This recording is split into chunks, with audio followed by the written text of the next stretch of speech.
सातबाराच्या बातमीपत्रात आपलं पुन्हा स्वागत।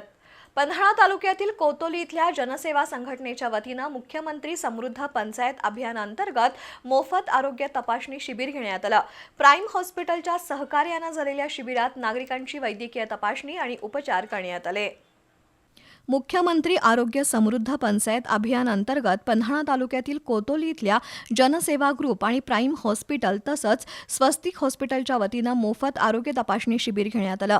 या शिबिरात 150हून अधिक नागरिकांनी वैद्यकीय तपासणी करून घेतली। Doctor RM Kulkarni, doctor Arjun Adnaik, doctor Pravin Ghugare, doctor Sachin Patil यांनी रुग्णांची तपासणी करून उपचार केले। शिबिरात हृदयरोग आणि मूत्रविकार तसंच सांधेदुखी, गुडघेदुखी, मानदुखी, पाठदुखी, कंबरदुखी, संधिवात, मधुमेह, रक्तदाब, दमा, हाडाचे जुनाट विकार, स्त्रियांच्या समस्या या विकारांवर मोफत तपासणी आणि मार्गदर्शन करण्यात आलं। यावेळी जनसेवा समूहाचे अध्यक्ष सागर वरपे, संभाजी सुतार, हरिश्चंद्र खाडे, बळवंत पाटील, अभिजित सौंदलकर, शामराव वरपे, सुरेश सातपुते, सुदीप पाटील, आकाश सुतार उपस्थित होते।